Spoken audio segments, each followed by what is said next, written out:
salaamaaleykum kontaan bu baax a baax jàkkaarloo waat ak yéen ni ñu tàmm di ko defee tous les 15 jours ci biir Talents Croisés nekk seen rendez-vous noonu laa ko mën a waxee bi nga xamante ni moom la ñuy dajale ñëpp ñi nga xam ne ñoo nekk ci wàllu culture di ci yëngatu acteurs culturels yëpp la ñuy dalal mu nekk artiste mu nekk staff bi mu nekk ñi nga xamante ne ni ñooy nekk ci concert yi ñëpp ñi nga xam ne dañuy liggéey ci wàllu culture ñu xam leen ñu bañ leen xam dañ ciy def un travail boo xamante ni macha allah mooy tax xëy na liggéey bi di rafet bi ngeen mën ko consommer ñooñu la ñuy dalal ci plateau wu Talents Croisés talents yi nga xam ne yëpp la ñu dajal les talents croisés on les croise ensemble daal di ñëw waxtaan ak ñoom ci li nga xam ne loolu la ñuy yëngatu tey nag ñaari artistes la ñu fas yéene dalal kenn ki jigéen ki ci des góor comme da ngeen doon kaas ne gisaguñ leen jigéen ci plateau bi loolu moo tax ñu dalal fi kii di Aïda Sock nekkoon ki nga xamante ne nii moo représenté woon Sénégal ci 2017 fële ca The Voice sigil ñu bu baax a baax ndax ñetti siis ñoo wàññiku te am na ñoo xam ne dañ fay dem way te macha allah kenn du tourné xool leen ak ki nga xam ne mooy Bayano ñëpp ñi nga xam ne dañu nekk ci wàllu culture miin nañ ko bu baax a baax miin liggéeyam ci li nga xam ne loolu lay def ci wàllu culture que ce soit côté régie yi que ce soit côté direction artistique wala sax jàppale bi muy jàppale ñi nga xam ne dañu nekk ci milieu bi à ce que ñu gën a avancer wala ñu gën a maîtriser seen domaine loolu yëpp mu nekk di ko def ci milieu bi te ñu war ko wane nag bu baax a baax ñu xam ko ràññee ko ndax macha allah liggéeyam rafet na alors loolu moo waral ñu invité leen ñoom ñaar mais balaa ñuy dem di leen wan ñi nga xamante ne ni ñoom la ñuy invité dañ leen di wan fi nga xam ne fa lañ leen dalal itam dugal seen biographie ngeen gën a xam ñoom ñooy ñan ñu door a nag daal di ñëw nag ci li nga xam ne mooy laaj ak tontu yu ñu fi dajale ayca. alors bonjour. bonjour Adama. bonjour fii mooy Four Malin nag xam naa ne il faut nga malin pour lekk fii wala boo malinwul pour lekk fii aussi boo fi duggee rek foog naa ne sax da ngay malin parce que macha allah yu baax a baax lañ fiy jaay ñu dalal tey 3e numéro Talents Croisés fas yéene jàkkaarloo ak sama ay ñaari artistes wax naa leen ñoom ñooy kan sànq mais léegi nii dañu dem xool seen biographie dellusiwaat def laaj ak tontu bi ay jëm. De père et de mère sénégalais, né au Niger le 27 février 1988, Aïda Sock a grandi au Sénégal et après son bac poursuit des études en business international aux États-Unis où elle y développe une carrière dans la mode en tant que mannequin. En 2011, elle développe son talent en faisant un titre avec des amis dans leur home studio et enregistre une chanson jamais révélée au grand public. En 2013, elle décide de rentrer au Sénégal pour travailler avec sa famille dans un business concentré sur la restauration et la mode, le layou. La musique, une passion qu'elle partage avec certains membres de sa famille, dont son frère Ben Bass, lui permet d'écrire sur des sujets qui lui tiennent à cœur comme l'amour et les différents obstacles de la vie de femme qu'elle traverse. En 2016, Aïda Sock participe à l'émission The Voice Afrique francophone, où elle fait bonne impression en faisant 3 coachs retournés. Elle choisit l'équipe de l'artiste camerounaise Charlotte Dipanda. En août 2017, Aïda Sock sort son premier single avec un clip With You, Sama Xol. L'aventure commence. Mohamed Touré alias Bayano est né et étudié à Dakar. Le bac L2 en poche au lycée Blaise Diagne, il s'inscrit à la faculté des sciences juridiques et politiques de l'université. Cheikh Anta Diop, passionné de sport, il intègre l'équipe de basket du Dakar Université Club en 1998. Le sport ne suffit pas pour combler ses heures vides. Il suit des cours de théâtre à l'espace Agora du théâtre enseignant de la dite université. L'homme aux 1000 tentacules met finalement tout dans la culture et ne s'arrête pas. Il est comédien, administrateur de site web, coordonnateur, organisateur et secrétaire général du festival Kaay Fecc. Il a été coordonnateur du 3e festival mondial des arts nègres, directeur artistique du tube de l'année ou la gestion de la communication digitale du championnat d'Europe de tentacules de hip-hop entre autres. L'homme a un CV riche et il déborde d'énergie. Au feu.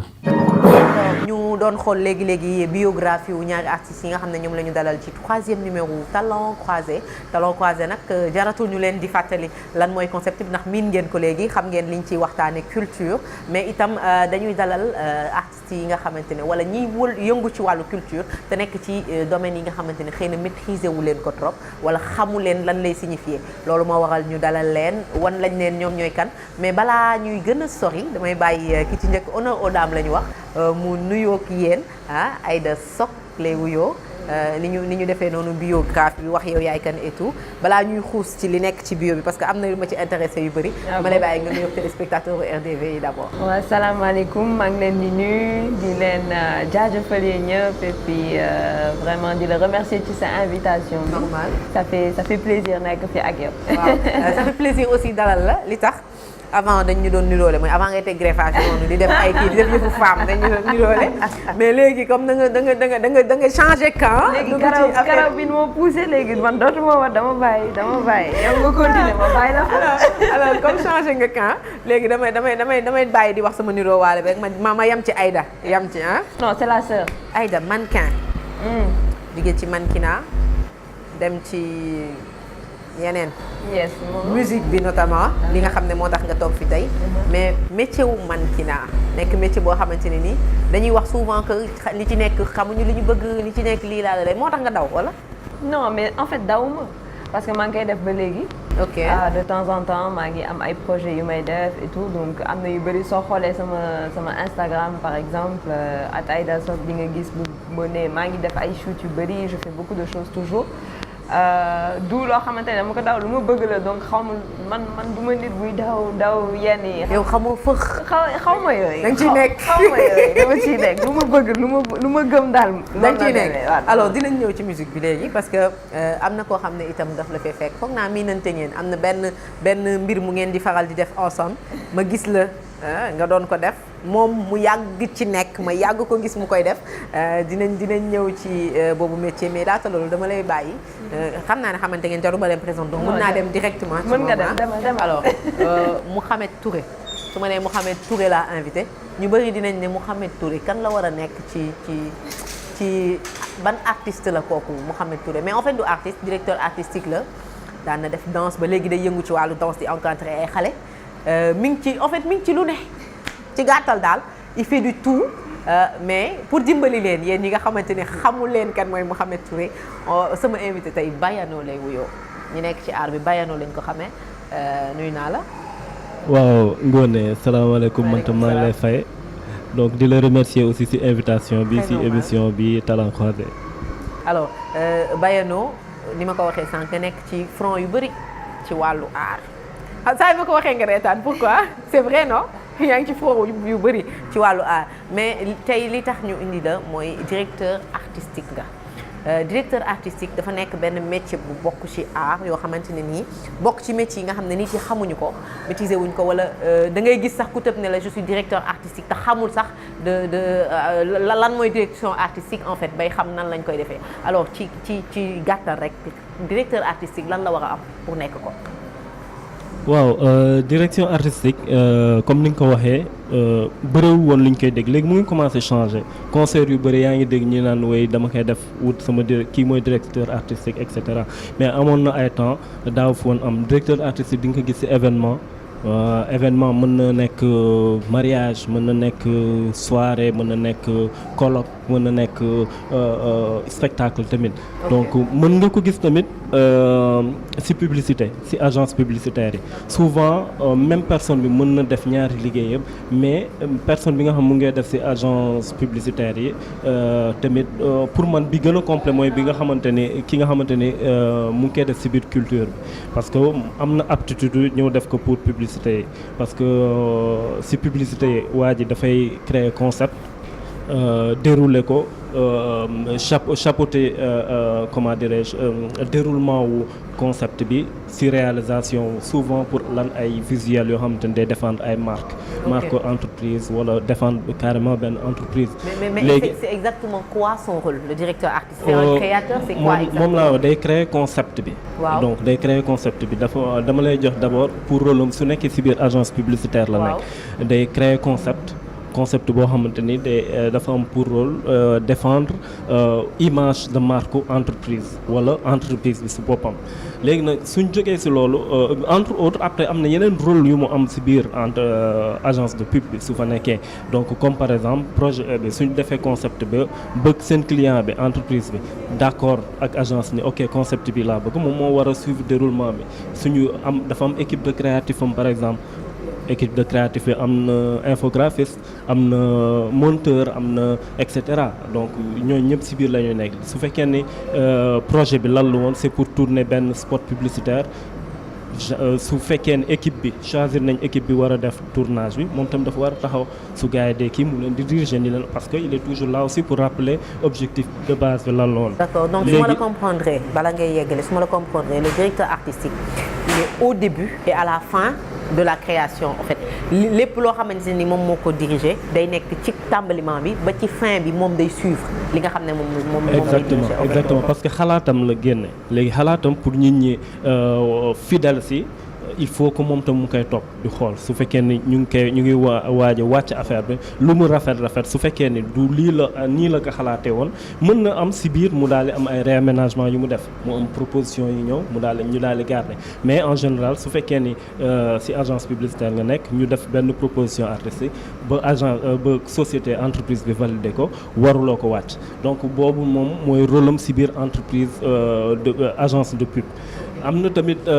beneen bi nga xamante ne moom moo ñu gën a jege même personne mën na ko def tamit mooy ci biir culture bi donc mooy koo xamante ne mën na gérer am na aptitude gérer ay audition mën na gérer projet entame bi mën na créer projet créer artiste bi mën nañ ko considérer comme projet mën na créer artiste comme mën na ñëw rejoindre tam benn artiste indil ko touche personnelle loo xamante ne daf koy transformer. def ay changement ci ni muy doxalee. de sorte que te du juste day intervenir artistiquement point barre non dafa war a am connaissance bu approfondiru ci société environnement bi muy vivre. ok environnement bi nga xamante ne produit bi moom foofu lañ ko destiné. donc pour ñu sociologie ñun ni ñuy xalaatee est-ce que dina dox est-ce que du dox et cetera yooyu yëpp war na ci am ay connaissances léegi moom yooyu yëpp da koy liggéey xalaat ko du liggéey bu yomb daal du liggéey bi moom lay wax souvent nit ñi dañu foog ni directeur artiste da nga ñëw toog daal jël affaire tegal ma fii benn case defal fii benn kii rek mu dem non y a un travail en amont. parce que li nga expliqué nii ne directeur artistique bi moom la war a def. man en tout cas néew na lu ma gis directeur artistique yi di intervenir ci yooyu domaine yëpp wala sax ñuy def ba loolu noonu baax est-ce que Aïda Sock xamoon na ni directeur artistique loolu yëpp rôle am la d'abord ak est-ce que tey jii yow ci sa staff am na kenn koo xamante ni moo géré direction artistique bi. Bon on va dire que direction artistique. On va dire que xam naa ko parce que yàgg naa di nekk derrière la caméra di gis gars yi ni ñuy doxalee et surtout affaire yëpp nu muy demee rôle yi ak yëpp man sama équipe pour l'instant on va dire que man maay def direction artistique bi. ok dama ko defal sama bopp parce que je pense que comme artiste bu nekk yow yaa war a gën a mën a def sa direction artistique à la base balaa keneen di ñëw pour indi touche am. parce que yaa gën a mën a développer say idées. parce que yow yaa xam ni nga ko xalaatee bi nga toogee di bind son bi bi nga image bi nga amoon bi ngay def clip bi ak yooyu moo tax man toujours je suis très à fond dedans et puis xam nga des fois da ngay am benn idée yow mën nga ko am nga xalaatee ko ni keneen day ñëw xalaatee ko neneen donc il faut que loolu moo tax directeur artistique bi war a nekk di suivre processus bi yëpp ba fin. parce que da nga war a assurer wu que. histoire bi nga raconté ci gannaaw concept bi image bi ni nga ko imaginer yëpp ni nga ko gisee comme mu génnee noonu donc c'est un travail très très très difficile nag comme ni mu ko waxee du lu yomb jóg rek ne da nga koy def parce que ça demande beaucoup de suivi ak de réflexion aussi. alors est-ce que c'est peut-être parce que Aïda dafa xaw a sopp dugg un peu ci bagage yu bari am yu bari yoo xam ne def na ko moo tax mu am peut-être capacité possibilité wu defal ko boppam. mais xam nga artistes yi bari na ñoo xamante ne nii maa ngi ñoo ma yem CM2 la ñu yem ah toog ci ruq ba nekk di toggal yaay ba jékki-jékki rek daal di yuuxu baat bi jóg est-ce que loolu moo la ko yombalal aussi. non c'est clair que loolu daf ma ko yombalal bu bari expérience yi ma vivre yu bari. Que ce soit professionnel et personnel nit ñi may côtoyer ak yooyu moo tax loolu yëpp tax ba ma mën ko defal sama bopp. ok donc mais bon éventuellement bien sûr je pense qu'à un moment ci carrière bi dafay laaj que kenn ku extérieur ñoo dugg tamit pour mën a perfectionner yow. déjà parce que dootoo mën a def lépp. mënoo def lépp kenn mënul def lépp dafa am benn limite. Mais au moins je pense que tout artiste au début et puis nekk directeur artistique nekk artiste la donc artiste soo commencé il faut nga nekk artiste dans l'âme d'abord. nekk artiste parce que c'est un travail de créativité à la base. ok créer concept bi comme ni ko Bayano doon waxee donc c'est très important que nit ñi di ci bàyyi xel. Artistes yi moom ñoom à la base toujours ñoom ñooy créer déjà image bi donc ñoom war nañ ko mën a defar. c'est te da ngeen di dëgër bopp en général alors gis naa sànq ci biographie bi ñaari mbir yu ma intéressé mais balaa may dugg ci ñaari mbir yooyu mooy The Voice bi ak itam beneen facette bi mooy mbaalum njaay mi layu ak ñoom seen dinaa si ñëw jaay en famille beeg ñoom seen mais The Voice dañu gis ne ñëpp ñi nga xam ne dañ ci doon participer en général dañuy dem en famille Aïda Sock ànd ak beneen moroomu artiste am Canabasse polémique bi jóg gars yi ne da koy jël xam nga sama gars yi ne xam naa da koy jël moo ko encouragé yóbbu ko mais man sama question en tout cas nit ñi loolu la ñu wax mais man sama question mooy sama question mooy ban lien nga am ak Canabasse ak pourquoi nga def choix ci Canabasse plutôt que ànd ak sa frère wala ànd ak sa tata wala sa yaay wala sa papa non à la base la famille dañ ma waroon rejoindre mais malheureusement ça s'est pas fait parce que c'était assez compliqué ay affaire de visa te ñoom nekkuñu Sénégal mère bi tamit bëgguma ko woon déplacer c'était un voyage assez compliqué ni mi amee moo compliqué woon ba tax ñoom ñëwuñu mais ils étaient censés être là d'accord il y a eu d'autres choses après bon dama prévoir woon pour jël yeneen ñaari xarit comme ñoom dañu naroon ñëw anyway bon c'est tombé que mu nekk Bass et puis Awa parce que dama doon nekk ak ñoom souvent et puis bon c'était l'occasion tamit de inviter Bass pour mu ñëw xam nga ñu nekk par rapport ak découvrir Afrique du Sud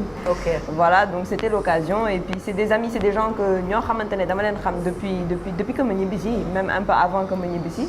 dañ yàggoon di ñooy nekk studio et tout donc ça va de soi en fait moo tax nga porté ce choix ci Bass maintenant li nga xam ne nekkul ci biographie bi li ñu nëbb mooy école de musique bi nga jàng bu nekkoon fii Mermoz xam ne def nga fa quelques cours ak yeneen kii astuce bagage yi nga xam ne jël nga ko for nga ko ci yoon bi avant ngay am fitu génne peut-être single bi lu tax yooyu nga off ko ci bio bi lu tax bëggoo ko wax sénégalais yi ak son yi nga xam ne aussi donc enregistré mais génnul ba tey lu tax en fait affaire par exemple école bi ak yeneen yu sewaan yooyu pour man c'est pas forcément super important di ko def ci bio parce que artiste bu nekk daf ko war a def par exemple jël ay cours de chant loolu c'est constant c'est à vie c'est à vie en tant que tey suñu toogee di xool benn Beyoncé wala keneen ba léegi mu ngi yore coach vocal am di liggéey parce que liggéey la c'est un travail sérieux nekk artiste donc du lenn loo xamante ne da nga koy jël donc pour man loolu du loo xamante ne mel ni xam nga ngay dem bureau ngay dugg ci sa bio ci sa CV ne que tu prends le transport quel transport tu prends quel chemin tu prends pour arriver quel tuto tu regardes quelle leçon tu lis loolu yëpp jarul di ko ci def voilà donc en tant qu'artiste pour man en tant qu'artiste loolu c'est normal loolu nit ñi waruñu amuñu ci sax mais quand même il y a des artistes yoo xam ne duñ ko def donc boo ko defee ce serait bien aussi. non mais fan yi xam ne def j'en parle régulièrement ou même su may wax man préféré naa xam ne su may wax ak yeneen artistes wala yeneen jeunes wala ñu may poser ay questions sur les médias dama leen di wax carrément affaire bi liggéey ko jël ko au sérieux et puis s'il le faut naa leen mettre en contact avec les personnes directement pour ñu xam nu mu fa demee ba ñu mën a xam yoon bi en fait. pour voix bi nekk fii. voilà dinaa ñëwaat léegi ci leneen loo ñuy nëbb ak leneen loo xamante ne ni Aïda Sock déteste le faire mooy faire les chœurs pour d'autres artistes dinañ ci ñëw léegi nii mais avant loolu Bayano direction artistique très compliqué comme truc wax naa la ko sànq mais plus compliqué bu fekkee ne da ngay gérer artiste surtout artiste sénégalais. parce que ñu bëri dañuy kaas ne artistes sénégalais yi genre li ñu am en tête dañuy bëgg forcément loolu ngay def donc yow dañ lay jàppee rek nit koo xam ne dañ lay wax seen xalaat nga mettre ko à exécution est-ce que c'est le cas ak bu fekkee ne c'est le cas naka ngeen di gérer loolu. waaw c'est vrai que il y a une chose de très importante plutôt autant pour moi qui est à gérer aussi mooy artiste bi donc c'est parce que soo nee artiste rek souvent day am ego xam nga souvent dans la plupart des cas des cas da ngay gis ñi nga xam ne dañuy créer dañuy génne benn affaire créer ko yooyu dañuy def dafa am lu ñuy àndal quoi surtout. day am benn yëg seen bopp bu leen dal. ok en fait je voulais pas dire yëg seen bopp. mais voilà peut-être. dañ ciy dem a xol voilà. À un moment daal on constate que souvent il y a l'ego qui est là très présent parce que nit ki day ñëw def bëggal 100 000 personnes et puis nit ñi bëgg léegi su fekkee ne beneen nit ñëw na gis loo xamante ni doxul ci moom il y a de fortes chances souvent nit ki mën ko accepter déjà en tant que personne même su dul sax artiste jëlal benn personne lambda nga ñëw di ko wax ay affaire ci moom su ma ñëwee tey naan la peut-être sa émission bi nii naa wala ne wala mën nga xaw même su dee à 1%. dañuy réticent un peu par rapport ak critique am benn pincement voilà. Ok. Les gens te rôle directeur artistique à un moment day critiquer sa liggéey. critique na mën na nekk positif mën na nekk négatif te revoir ta manière de faire mën na indi ay cassures comme mën na basé wu si li nga doon def gën ko yëkkati gën ko relever pour nga gën a mën a am envol. Donc effectivement des fois il est difficile de travailler avec des artistes mais d'autres fois et je pense que tamit su fekkee ne artiste bi am na ñu bëri ñoo xamante ne su fekkee dafa difficile nga liggéey ñoom c'est parce que cerner ñu bu baax rôle bi nga leen di apporter. D'accord. Mais am na si ñoo xamante ne soo ñëwee wax leen ba ñu comprendre wala bon peut-être ils sont conscients de leurs limites wala ñu xam ni que vraiment il leur faut cette tête extérieure là comme ni ko Aïda waxee am na ñoo xamante ni am nañu capacité wu. bagage bi pour def ko génne ko nekk directeur artistique nekk artiste nekk directeur artiste mais am na ñoo xamante ni amuñu ko. mu ngi mel ne am na artistes yoo xamante ni dañuy way ñuy bindal seen bopp mais am na ñoo xamante ni dañ leen di bindal Céline Dion ngi nii. ñaata tube la fi def mais dañ ko koy bindal souvent. ay Garou et cetera donc c'est voilà rapport bi loolu la rek soo comprendre lu tax yenn artistes yi di frustré wala di bañ nit ñi di leen bindal tu comprendras réaction wu ñenn ñi par rapport ak suñ ñëwee di leen proposer gérer leen seen direction artistique. D'accord au-delà de mbirum direction artistique yi concert yu bëri yaa Bayano à la Régie. Que ce soit concert bu nit organisé que ce soit concert bu télévision organisé que ce soit yeneen concert xam nga concert yi ñuy daje ma ak yow Bayano moo fay nekk comme régisseur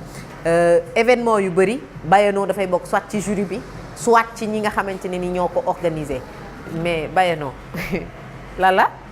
c'est quoi. man xaw ma comprendre. ça vient d'où non war nga ko comprendre je dis pourquoi Bayano est indispensable mën naa ko waxee noonu. ci événement culturel yu Sénégal yi yu Dakar yëpp. non Bayano n'est pas indispensable la preuve je pense que li ngay wax ni wàññeeku na lu bëri donc gisatuñ ko ci événement yu par rapport ak à l'époque ni mu meloon. à un moment parce que y a urban activiste. s'il y avait pas urban activiste mooy li ngeen taxawal. je pense que dinañ ko gën a gis peut-être loolu moo ko occupé. waaw c'est vrai que on a préféré concentrer les efforts sur urban activiste. Wow. Qui est notre bébé. Mais aussi on est toujours disponible pour certains artistes même en off su fekkee ne sax du siiw wala yooyu noonu on le fait de temps à autre mais moins qu'avant bon avant benn affaire dafa ma doon choqué. Faudrait rappeler aussi une chose au-delà de lien bi ñu am ak hip-hop donc on a voilà les parents ne voulaient pas qu'on soit artiste qu'on soit rappeur wala ñuy déglu musique donc on le faisait en cachette on dansait en cachette et voilà mais da nga doon éviter sax di yéeg ci scène parce que soo yéegee podium après nit ñi gis nañ la ab. ñu leen wax ko sa papa wala sa yaay. donc tu vois léegi lan lañ doon dañ doon bindal ay nit. donc di bind ay textes di bind voilà noonu lañ def tamit passion pour art boobu noonu tamit poussé ñu on voyait grand on savait que l'art waroo cloisonné tamit léegi soo xoolee art yu bëre dañu compartimenté wu mu ngi mel soo jëlee danse hip hop avant danseur hip hop bi b-boy bi breaker bi moo doon da doon def danse debout def break dance léegi dañ ko compartimenté. Ok debout yi dañu am seen compétition suñu tasee breaker yi am voilà. du ñu séparer leen. sauf mu nekk concept. su dee concept ñu mélange la léegi souvent dañuy ñëw di compartimenter affaires yi. Donc ñun voilà à un moment comprendre ñu woon quoi le fait que ci organisation yi mu doon manquer benn ouverture. benn ouverture ñun ça nous a poussé ñu dem jàngi def théâtre te je peux dire c'est parce que je suis passé dans le théâtre que ma am benn vision sur la scène. Une certaine vision de la scène théâtre bi moom moo ma ko may. Donc su may wax théâtre c'est pas le théâtre populaire c'est théâtre sur plancher. Wow. On faisait des concours organisés par l'Institut français à l'époque. Mais théâtre classique la woon donc da ngay ñëw comme ni ñuy jouer Roméo et Juliette loolu lañu doon après on s'est retiré encadré tam ay jeunes avec ces mêmes jeunes là aussi on a gagné des compétitions yu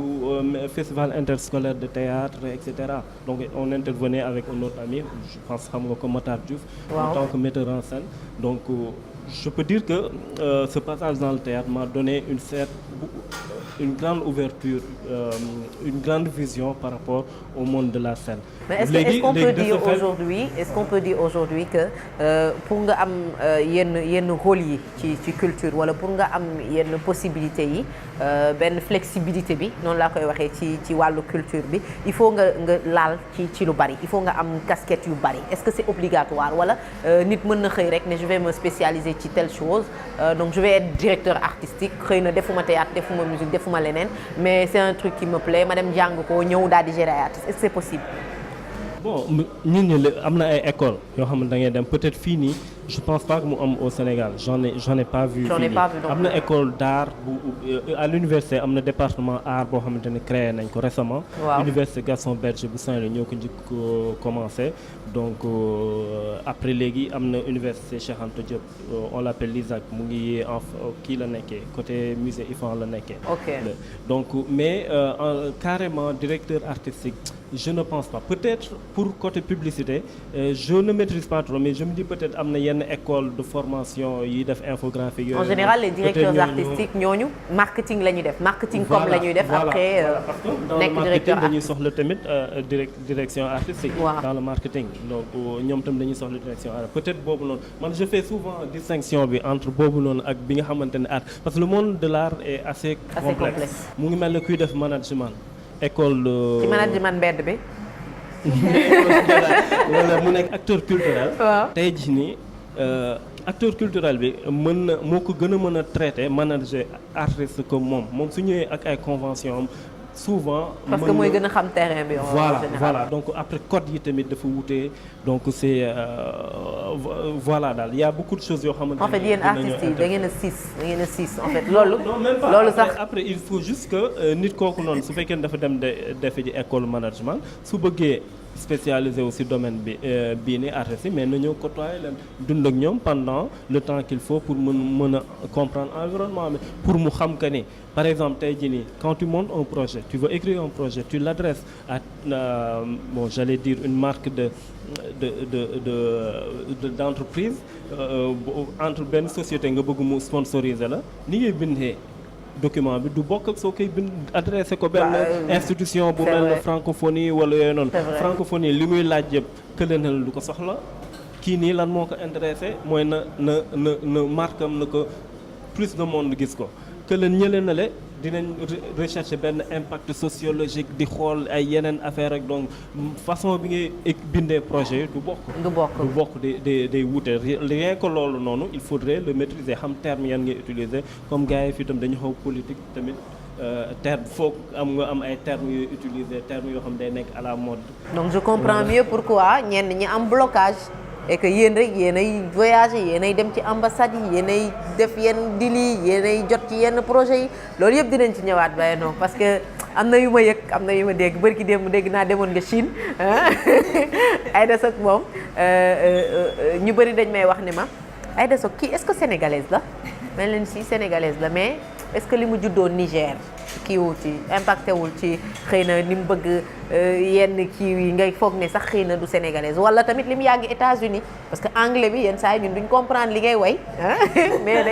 dañuy jàpp ci musique bu neex bi rek jéem a yëngatu noonu daal di kii rek sama genre yi nga xam ne dégguñu dara ci anglais moom dañuy muñ mais pourquoi Aïda gisaguñu ay mbir yu mu def en wolof. non loolu mu ngi ñëw. yéex na de Aïda. mu ngi ñëw c'est déjà sur scène. am na ay sons yu may def en wolof. am na ci benn boo xamante ne man maa ko composé maa ko bind. moom moo war a génn sax très très bientôt. maa ngi ko defoon sax ak Radio Nova il y a une vidéo qui est sur les médias sociaux. et tout ça boobu c'est 100% en wolof d'ailleurs. d'accord oui. donc il faut ñu dem kari boobu wala ñu xaar yeneen yi ñëw. non mu ngi ñëw affaire yaa ngi ñëw daal. d'accord lu tax Aïda bëggoo di def chœur ak yenn artistes yi bu damay off nag le cas d'Ara J parce que foofu da ngay ñëw def sa yëfu bopp après ñoom ñu yeeg c'est différent de chœur yi. mais kenn su ma laaj pour ma defal leen chœur. est-ce que ñeme nañ la ko laaj tamit day am niveau booy toll duñ la ñemee laaj loolu de. xam nga yow soo ñëwee ba nekk devant la scène nga ne mana pourquoi tu vas aller te mettre derrière. Bah il y en a qui le font je prends l'exemple de Aïda Sam sama xarit boobu Elle fait carrière solo, en même temps elle fait des chœurs pour Youssou Ndour. Ah oui mais elle yow tamit Youssou grand you nga wax nag grand you nga wax. Le grand. ku ko laaj di nga ne ah ouais. Ok donc tey mën nañu xaar benn Baaba Maal wala benn Ismaël Lo soxla choriste d'ailleurs sa Ismaël Lo neen dafa soxla choriste parce que dafa war a voyager récemment papa nuyu naa la dafa soxla choriste est-ce que tey mën nañu xaar ces grands là de la musique ñëw daan ne Aïda vraiment bëggoon naa nga accompagner ma tel endroit wala ñu def nangam ak nangam est-ce que tey di nga suivre loolu. tout dépend xam nga lépp waxtaan la et puis on sait jamais il faut jamais dire jamais. suba kenn xamul lan mooy xew. kenn xamul kan mooy ñëw laaj ma loolu est-ce que man tam dinaa am capacité wu def li kooku soxla loolu yëpp a ngi ci donc loolu yëpp c'est à voir on sait jamais ça peut arriver. Production bi c'est à fond propre c'est Aïda Sock qui sort ses sous def ko ci wala y a une autre personne bu nekk derrière di génne xaalisam di def ci Aïda Sock parce que dafa gëm talent parce que c'est compliqué pour un début nga mën ci génn financièrement. Non pour tout début c'est très difficile moom pour n'importe quel business d'ailleurs. du ma ne dama am benn producteur benn nit boo xamante ne dafa nekk ci gannaaw mais je dirais que j'ai une panoplie de gens dont la famille des amis proches et puis ma poche moi-même est de travailler en fait tout simplement lu ma mën ci def dama koy jël réinvestir ko lu dugg rek day génnaat noonu ci investissement ci affaire yi moom. lu dugg ci musique bi wala Aïda dafa am beneen métier bu muy def à part musique. Je parle pas de mannequinat bi mais beneen métier boo xamante ne nii dina rapporter lu koy mën a aider ci musique. Il y a d'autres choses que je fais aussi je travaille ça dépend damay nekk en consultante en tant que consultante je travaille beaucoup souvent avec la marque Layou de ma sœur le magasin qui est aux Almadies foofu moom naa fay di def ay job yu bëri man moo ma tax ñibbi si Sénégal à la base business boobu pour mettre sur pied avec la famille donc. foofu tamit naa fa def ay boulot nii léegi dama consacré à 100% ci musique bi mais terewul il faut toujours que nga am leneen nooy def. nooy def à côté parce que il faut que nga am benn source revenu au début le temps que affaire yi di jar. mais lu tax defoo ni artistes yu jigéen yëpp di def. c'est-à-dire wut jëkkër ji am xaalis boo amee jëkkër ji am xaalis. mu di jël xaalis bi di ci def yow ngay way rek di kii di encaisser di def ci compte bi. loolu tamit option la de. jëkkër du affaire lu xaalis de. kon nee naa leen tubaab la gëmu leen ma jëkkër du affaire xaalis. c'est question tubaab c'est question de pour man le mariage c'est sacré. ok du lenn loo xamante ne da nga ciy dugg juste pour dugg ci. donc yow bokk ci contrat 2 ans yeeg 1 an yi xale jigéen non c'est un contrat à vie devant Dieu. te yàlla mën na ma ko ragal. c'est important yow est-ce que ragal nga yàlla. mais yàlla yow yaa ragalul yàlla yow mii gis. non loolu dafa nekk tendance jamono ji dama gis ne artistes yi ak ñëpp ñi nekk ci yenn kii yu compliqué yi dañuy jëkk bu am xaalis. muy éjecté sous yi ci kii bi. après yow nga koy lijjanti. bëri na de mënuma wax seen tur. kii la nu mu tudd contrat bi moo ma permettre ma wax seen tur. contrat bi ma lié ak ñooñu. man mën naa ko wax. déedéet. mën naa wax ñu ma xalaat ñooñu ngay xalaat. déedéet. d'accord bu ko wax yow couleur rek. bu ko wax alors direction artistique compliquée yeneen yi nga nekk tamit compliqué mais nga bëri xaalis trop Bayano. tu es très riche non c'est pas loolu moom ñi la xam-xam nañ ko tu es très riche et riche parce que Bayano dafa am ay link li may woowee link mooy les ambassades les organisations internationales yu kii yu am xaalis yi di ko éjecté Sénégal ñi am ay projet de société yoo xamante ne yi ñëw pour peut-être jeunesse bi ak yeneen affaires yi toujours y a Bayano d'impliqué et xaalis bu bëri moo fay génn yenn saa yi ñu ne ma Bayano day liggéey ak diw moomu jox na ko temps après man damay tiit ba damay toog comment tu fais pour avoir ces links là comment je peux faire pour avoir ces links là. C'est ça la vraie question. C'est ça la vraie question en fait. Bon, je pense que d'abord faudrait nga vérifier sa source. Parce que c'est pas avéré. Faut nga vérifier. Parce que c'est pas avéré. Parce que là, nous on galère pour poser notre événement, la Coupe d'Afrique de danse urbaine. Oui, xam nga donc su c'est vrai. fekkoon amoon nañ link yëpp noonu nga ko waxee kon voilà instant bi nii. Est-ce que loolu mënoo ko financer à part fonds propres man li ma dégg yëpp loolu war nga ko mën a financer parce que Coupe d'Afrique de danse bi ça vient à grands pas. Je pense que partenaires yi sax dinañ ñëw mais naka ngay def pour link yooyu ñëw bàyyinoo ñun dañu bëgg a xam yoon bi en fait. léegi pour revenir ci question bi donc je suppose que tu veux savoir par exemple ku bëgg évoluer ci milieu bi nan ngay def. non la question c'est Mouhamed Touré Bayano. rechercher ay fonds Mouhamed Touré Bayano. dund ci aussi. Comment tu fais pour avoir le link ak ñi nga xamante ne nii ñëpp ñoom ngay liggéeyal ci wàll bi nga nekk te muy indi xaalis bu bari. bon man xaalis bu bari bi nga wax moom xaw léegi nañ dindi xaalis bu bari comment tu fais pour avoir le link ak ñi ngay liggéeyal yëpp. bon su bëggee mu yomb ne ko da nga sob rek. da nga sob ay da yaa ko dimbali noonu da nga sob moo tax nga am link yi wala kii docteur moo la présenté ambassadeurs yi yow nga présenté ko yenn association yi. non docteur boobu non Aladin kooku kii lay da day luxus quoi. day luxus docteur. Aladin la Aladin moo tax mu def kii bi noonu di luxus ok léegi yow kon da ngay luxus yow tamit. non mais en fait voilà dans ce secteur là il faudrait connaître secteur boo nekk il faut nga maîtriser ko tamit soo ko maîtriser yow la soxla lu nga nekk fa donc moom laay wax sànq à un moment c'est vrai que ay jotu moon egg bu foofu noonu à un moment le secteur dafa viddoon am na poste yu bëri yoo xamante ne gars yi xamuñu ko woon sax. xamuñu ko ba di ko occupé je me rappelle direction artistique. Je sais pas du temps de PBS ba ñu naan def nu ñu naan xalaatee seen concert yi et tout parce que ñu naan dem di seetaan mais man je me rappelle que fii nii à un moment j'étais saturé parce que dama doon dem concert di gis gars yi dañuy yéeg bla bla bla wàccaat yooxu hardcore wàccaat son yi tamit musique bi son bi ngay déggee man en tout cas soo xamulee artiste bi doo mën a xam sax lu muy wax parce que musique bi ni muy génnee dafay saturé du leer donc ku xamul gars yi dañ siy topp rek parce que xam nañ tëb et tout donc à un moment j'étais saturé de cela ma ni non lii man mënatuma dem concert dama naan dem concert fu nekk donc fu gars yi organisé ma dem parce que xam nga muy banlieue yi muy yenn régions yi et tout voilà pour soutenir mais si saturation boobu noonu ma si doon jëlaale tam recul di xool ma ni en fait lii nii il faudrait revoir comment participer à son assainissement parce que je dirais pas que ñun mën kese mën nañ changer lépp mais voilà on peut participer à cela léegi c'est ainsi que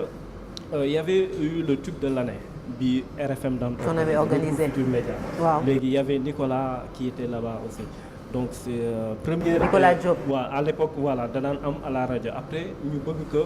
délocaliser di ko yóbbu si biti ñu yóbbu ko Magic Land léegi ñu ñëw def événement bi j'étais invité ma ñëw gars yi sol seen costume toog et tout ma gis ni amoon na ay affaires yu doxul woon ma ñëw sur place ñu naan ma wéy dañu soxla danseur est-ce que xamoo ay danseur nii ne ma woo leen ay danseur bi sorewul woon expliqué leen mën leen voilà mais beneen yoon ma excusé wu si ñoom tamit parce que pour man du lu normal doo bàyyi ba nekk dans am ay problème en fait suñu problème Sénégal mooy improviser on improvise voilà tout mais je leur ai dit na ñëw mais man pour man je me disais ok on le fait là mais beneen yoon te ba ñu paree loolu laa lay wax beneen yoon nag du demee noonu voilà man tooguma woon si diine bi dama jógoon après dem di def ci région di leen jàppale di leen jàpp mën leen non beneen yoon il faut l'organiser bien. est-ce que loolu moo la poussé dafa am régie dafa am direction artistique am na lii ak laa ak les détaillé leen defal leen benn schéma organigramme organisation. léegi Nicolas tamit j'apprécie aussi son ouverture et son sens du travail bëgg na lu muy liggéey muy évoluer et tout di dem ci kanam noonu la ñëwee moom tamit mu ni ok j'en parlerai à mes boss mu dem wax ak Mamadou Ibra Kane ak Alassane Samba Diop qui ont demandé à me recevoir mu ñëw donc expliquer leen ñu ni ma waa ok qu'est-ce que tu proposes mën leen yàlla bon il se trouve que régie bi dañ doon wax régie et tout mën leen il faut aussi une direction artistique. ok parce que les gens mélangent un peu les deux. exactement te si biir régie bëri na ay branches aussi donc am na régie artistique am na régie. technique tu vois léegi ñu bëri na. régie technique mooy bu télévision yi xanaa. non même scène même spectacle am na régie technique. ok yi affaire yooyu ñu ngi si biir technique bi et tout. ok donc loolu yëpp nag c'est chapeauté par un régisseur général léegi da ngay jékki-jékki. damay gis jeunes yu bëri dañu ñëw ma régisseur général la te mënuñu la wax lan mooy découpe lan mooy ampoule convexe lan mooy mënuñu la dessiner plan de feu mënuñu la dessiner plan de scène pour musique live wala yooyu noonu donc tout ça là du loo xamante ni mën nga ko def war nga di ko def chaque jour mais foog nga am si ay connaissances est-ce que tamit yéen ñi nga xamante ne nii vous maîtrisez ça vous faites ça bien et tout nit yi xam leen ci est-ce que ce serait pas est-ce que jotul ngeen jël jeunes yooyu comme tu dis nga xam ne dañ ko bëgg a def te xamuñ ci dara ci ay formation peut-être je sais pas soit ngeen fekki di leen soit ngeen organiser des trucs yoo xam ne ñoom ñoo leen di fekk si pour au moins qu'on puisse les former ñu mën ko def parce que aussi bu yàggee di nga saturé de parce que à un moment donné une personne ne peut pas tout faire. Non mais ça c'est sûr man je travaille ak ay jeunes léegi ces jeunes là depuis ba ma commencé liggéey ak ñoom am naa ay convictions ay principes yoo xam moom laay demee déjà nu mu tuddati j'aime partager je me dis tout le temps su fekkee ne à un moment de ma vie kenn ubbeekuwul woon à moi peut-être du ma xam li ma xam lépp. dëgg la donc j'aime beaucoup partager su ma ñëwee damay partager ak ñoom wax leen di leen jéem a recadrer di leen kii ba ñoom pousser leen ñoom seen bopp ñu monter seen ay affaires seen structure di organiser première fois bu ñu ñëwee organiser dañ ñëw ni ma waa ok yaa nekk ci kaw gène mën la non loolu tamit dafa war a continuer li ngay jàng tamit foog nga koy am. plateforme boo xam ne da nga koy appliquer sa bopp di confronter wu ay pour ngay def ay erreurs di mën a rectifier loolu te loolu nag j'avais remarqué daf fi doon manqué kii nekk ci kaw mooy gérer mooy décider ñëpp toog ci gannaaw jour bu ko yàlla woowee organisation structure bi. day daal di tasaaroo. dara dootul continuer kenn du xam fan ngay jëm kenn du xam fan ngay jàpp kenn du xam fan la dencoon caabi bi wala et cetera. ok donc voilà donc on essaie tant soit peu ñi nga xamante ni jege nañ ñu ñuy partager ak ñoom di leen rectifier di dem di avancer mais aussi ñun on le fait aussi on donne aussi des fois des formations si on est sollicité. Il y a Abdoulaye Sène qui est au ministère de la culture c'est aussi un acteur culturel il vit à Bargny dafa am festival bu muy def chaque année l'année dernière dafa ñëw approché ñu ni dafa bëggoon def formation en régie pour les jeunes de là-bas parce que voilà il y avait d'autres acteurs ñuy gérer yeneen financement et cetera léegi il avait pensé à moi donc voilà j'ai bien apprécié sa démarche mën ko y a pas de souci. mais est-ce que une fois yow tu as pensé à par exemple def benn projet teg benn projet boo xamante ne nii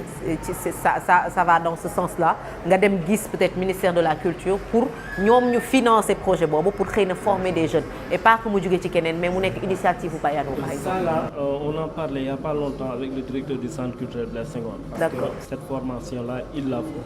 mais. À un moment comme je disais j'avais pris beaucoup de recul pour me concentrer à moi-même parce que li ma waroon ku ma xam na ne man je partage je ne fais pas de rétention d'information si quand il s'agit du savoir wala non donc je partage mais faudrait savoir aussi il y a des choses qui vont arriver moom mooy le président de la République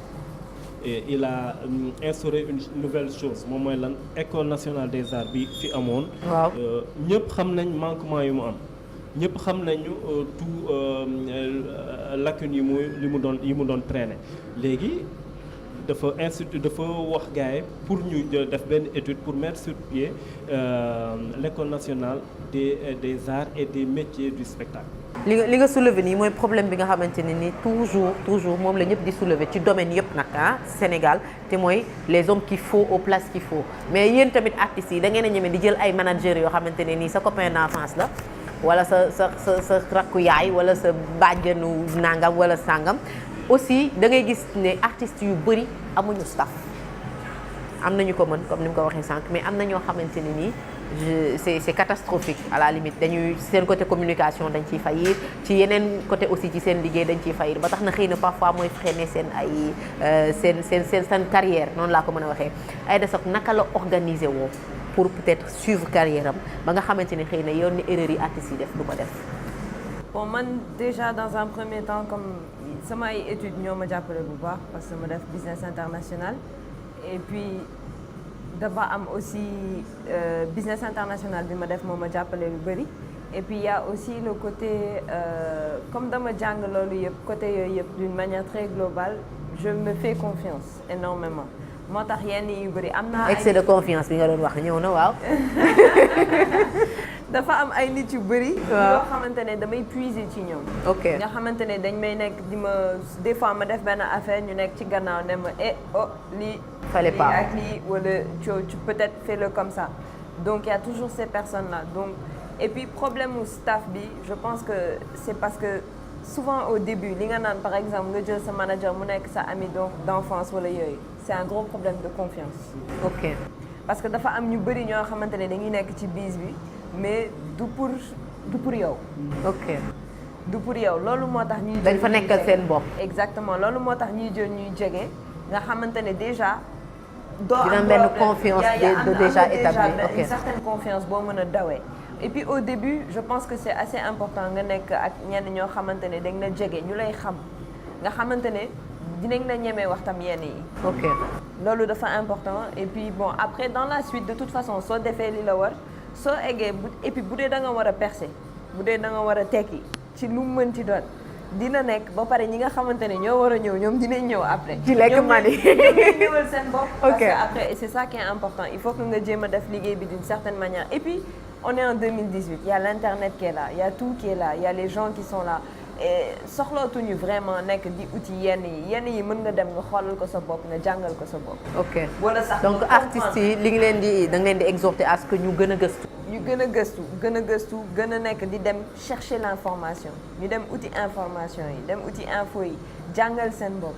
xool affaire yi comprendre ko seen bopp même su dee mënuñu ko def ñu seet keneen koo xamante ne mën na ko def pour ñoom. mais au moins ñu am ci tuuti lu ñu xam. importance bi mooy toujours foog nga nekk ci lépp parce que léegi musique c'est pas juste question nga ñëw taxaw di way dafa am yeneen yu bëri yu nekk ci gannaaw yow war a nekk di def et puis qu'on se dise la vérité du musique rek moo lay indil xaalis forcément maintenant de nos jours il y a beaucoup d'autres choses moo tax artistes yi que ce soit à l'étranger wala au niveau local il faut nga nekk di def yu bëri que ce soit mannequinat bi que ce soit. wala nga def Samba Mbayaan bi mooy taxaw ci scène bi ñu baatare la loolu dafa xew di mais est-ce que américain buy laaj baatare tamit dina metti noo leen koy waxee en anglais je veux dire wala yow doo laaj baatare tu fais comme tes amis rappeurs là nga xam ne dañuy bañ baatare bi ay daa ngi comme alors lan mooy projet yi avant ñuy jeexal ak Bayano. projet yi là am na benn projet bu séntu leen ko ak Edmond Flow. am na benn son bu ñu paree incha allah war na fi génn très bientôt séntu leen ko. incha allah ñu ngi koy waaj nii. ok am na tam beneen projet bu wolof bi ma la doon wax maa ngi koy planifier génne et puis il y a d'autres projets qui viennent pour l'année 2018. d'accord maa ngi planifier loolu. est-ce qu'on peut attendre l'album pour l'année 2018. wala dañuy xaaraat tout de suite. j'aimerais bien donc maa ngi ciy liggéey. donc j'aimerais vraiment énormément que ma mën a génneel sama vrai produit le premier bébé. de Aïda Sock. mais pour man loolu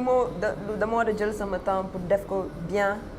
et puis que nit ñi mën ko réceptionner de la manière ni ma bëggee ñu réceptionner ko. et puis comprendre ko vraiment quoi. non bugguma juste di génne ay son yi ñu kii. non dinañ ko réceptionner sax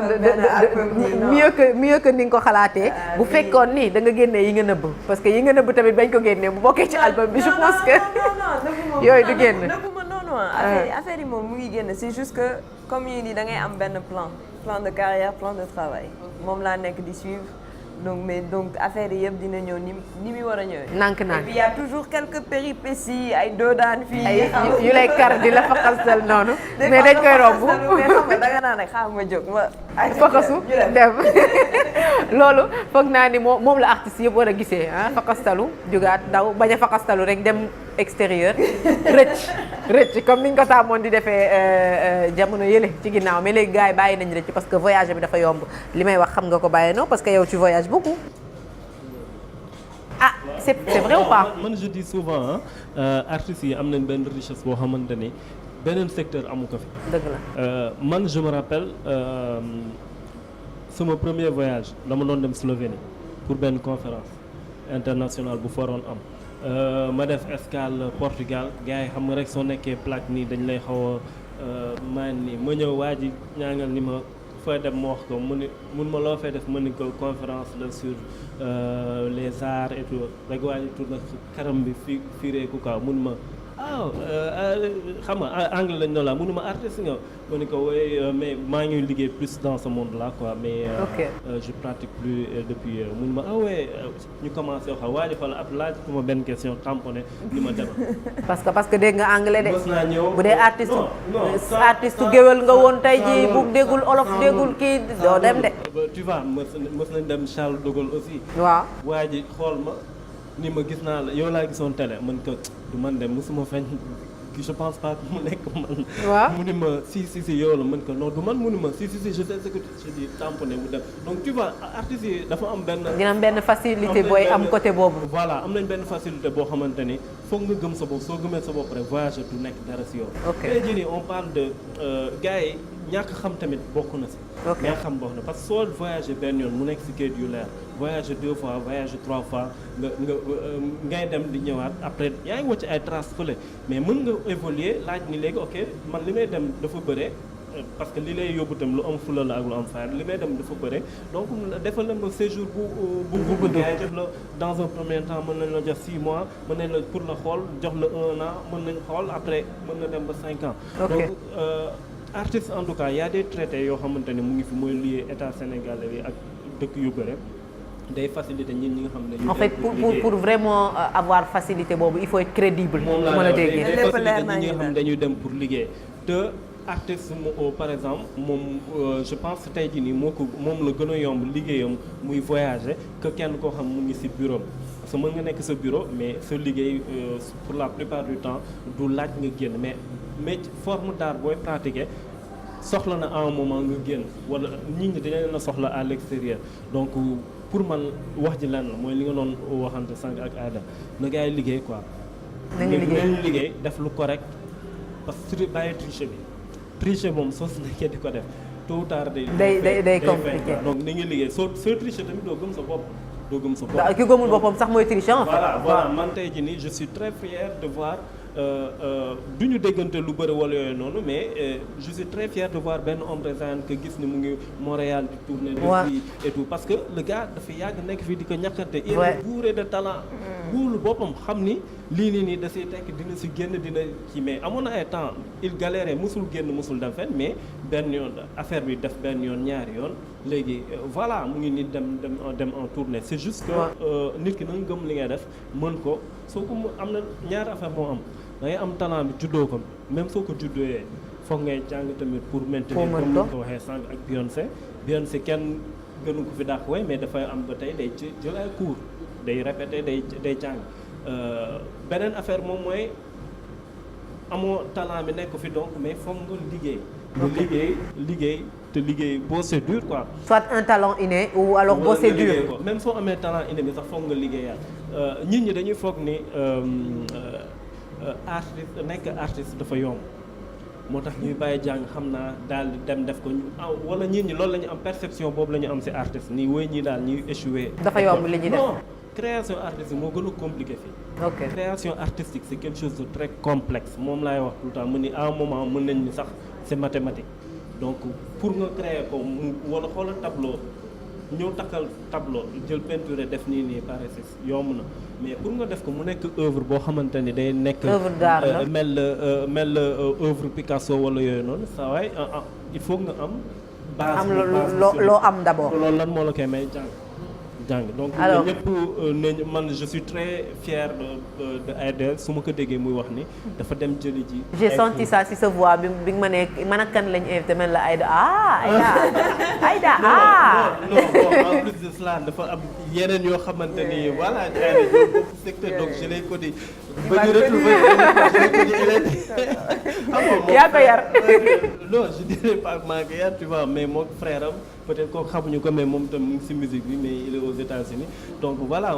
je les ai connus ils étaient beaucoup plus petits donc c'est un plaisir de partager ce plateau avec elle mais li mu wax sànq moom lay wax tout le temps quoi artistes yu bëri dañuy am faiblesse su dem jàngi jiwaat non liggéey rek mooy faible vraiment tey jii nii tamit elle fait partie des fiertés yi nga xamante ni su ma leen gisee je dis pas nag man maa tax mu egg fi mu egg na mais une fois dafa ñëw am élevé le talent dafa ñëw sama bureau toog ni ma oui dama bëggoon xam tey musique bi daal su ma si bëggoon évoluer lan laay def parce que chaque jour da doon ñëw di répéter Blaise Senghor yooyu noonu ni ma la mën ko leen daal mooy base da doon nga jàngi ci waaye nii ok mais sa voix vocalise technique bi nooy utiliser sa voix bañ mu sonn wala voilà am maîtrise sa voix musique da nga koy lire di ko dégg tamit pour mën a am loolu yëpp foog nga dem jàngi ji ko waat mu ni ma fan la ñuy kii ma ni ko am na benn école bu nekk Douta Seck ndax ma donc tu vois le simple fait que mu ñëw toog di laajte lan la ñu wax ko après c'est qu'elle en voulait vraiment c'est qu'elle en voulait donc tey ji loo si gis donc gars yi nañ c'est un talent sûr et une fierté sénégalaise. macha allah ñu gën a ñu jaar loolu mooy conseil bi nañ bàyyi tricher te dem liggéey. ku soxla bàyyandoo bëgg a liggéey ak moom nan la mën a def. il faut mu ñëw ci bureau ba il faut mu woo ko ci téléphone. il faut mu def nan. man je pense est-ce que sax di nga liggéey ci kenn yow ak urban artiste bi nga engagé tamit. je pense que ñi soxla bàyyandoo ñu ngi xam nañ fu ñu koy gisee xam nañ fu ñu koy. donc ñi soxla bàyyandoo nañ ma contacter man ku ma woo dinaa la yóbbu ba ci moom n'est-ce pas. bon waaw ñi soxla bàyyandoo daal ñu ngi liggéey bàyyandoo. donc à un moment aussi yow mooy li ñuy wax secteur bi dafa xawoon manqué ay personnel ñoo xamante ñu ngi fi di def yenn sacrifice et tout mais à un moment on voit que bëri na. mi ngi am renouvellement ak ñoom waaw mu ngi am renouvellement et tout bon je dirais pas que tout est potable am na yoo xamante ni foog ñu gënaat ko liggéey foog mu gën a set. mais voilà comme la place est maintenant bien occupée donc on a préféré prendre du recul occuper. du la tax a rëcc. alors de la tax a rëcc ah je fais un coucou à ton bébé Cheikh maa ngi koy def un big up tey loolu lañ leen indiloon ci talent croisé mais avant de se quitter ba ma leen di remercier kontaan bu baax si wuy si bi ak leeral yi ngeen apporté surtout pour ñi nga xamante ne dañuy bëgg def li ngeen def wala ñuy bëgg li ngeen di def te duñu xam naka la ñuy def pour accéder à ça merci beaucoup à M60 pour sañse bi macha allah merci aussi à waa Beautynel Beauty dañ maa woo def loo xam ne musuma koo def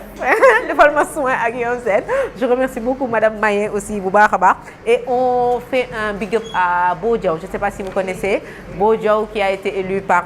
Gala Dynasty fële ca Montréal ga mu nekk Gala Dynasty mu nekk meilleur artiste du monde 2018 alors ñu félicité ko bu baax a baax du ñàkk dinañ leen wen quelques images de cérémonie boobu noonu nga xam ne participé na ci mu nekk aussi une fierté sénégalaise def premier numéro talent croisé sama xarit bi li mag ñi naan jig naa la nag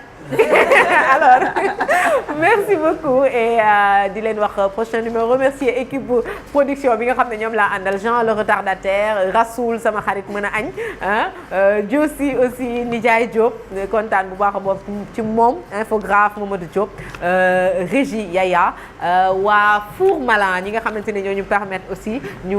def émission bi ci cadre bu macha allah bi ñoom tamit yu baax la ñuy jaay lekk naa fi ba xaw fi am problème biir sànq mais yàlla baax na merci beaucoup à eux di jaarale remerciement bi ci Adama merci beaucoup à la belle Adama et merci à vous d'avoir suivi cette émission di leen jox rendez-vous prochain numéro ak yeneeni artistes yoo xamante ne nii ñi ngi toj te xëy na yéen ñëpp xamuñu leen man maa génne ñëpp incha allah ayca. gën Xalifa moom alhamdulilah rabil alamin ñëpp dañuy sant yàlla gën koo ñaanal fi jàmm te li ko dal bu mu ko dalati te mu ànd ak tamit mu delluwaat nekk ak président téye ko xam ne ku la bëgg da lay jàppale. yee fitna jaru ko fi daal parce que ñun ñëpp ñoo bokk Sénégal nañuy waxtaan suñu jubóowee rek Sénégal wax dëgg yàlla dina avancer quoi dina dem parce que kii mooy président kii mooy maire Ndakaaru ñoom ñaar dañu war a liggéey ensemble même su fekkee ne sax bokkuñu ay gis-gis bokkuñu vision ci politique mais ñoom ñaar ñëpp na leen Sénégal tax a jóg loolu mooy sunu intérêt ñun population bi ak ñoom sax seen intérêt. kontaan ci lool macha allah loolu rafet la ñëpp ay sénégalais lan jàmm moom ci la lépp xaj waaw loolu moom kontaan nañ ci wax dëgg fa yàlla. comme il est le président de la république te moom yoon may na ko pour mu mun a gracier nit bu ko bàyyee man du ma def lu dul sant ko gërëm ko. wax dëgg neex yàlla parce que coow loolu yëpp lu ko wund mooy politique te comme politique la te agsi nañu ba fii macha allah sant yàlla. def na lu mu waroon def bu yàgg parce que Khalifa Sénégalais yëpp xam nañ ni affaire yi jaxasoo na nee nañ politique moo la tax mu jàppee ko comme dem na ba yàlla def mu bàyyi ko bu ko bàyyee loolu moom ndamu Sénégal la waaw loolu moom vraiment ñu ngi ko si sant di ko ci gërëm Khalifa nag moom xoolal Khalifa Sénégal la bu ko bàyyee Sénégal yëpp la ko bàyyil. jël ngeen ay photo est-ce que jël ngeen ay photo nañ daggal sama xol bi rek. ñu ngi def na ni ñu ngi waxtaan déjà ñu ngi waxtaan déjà.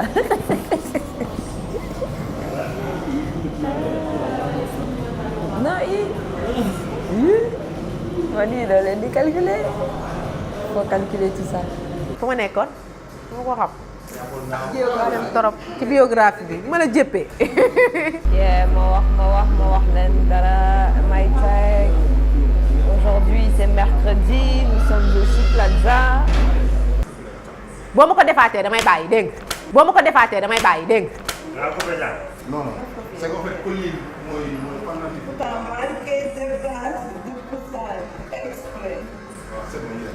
ma ko defaatee damay bàyyi dégg nga.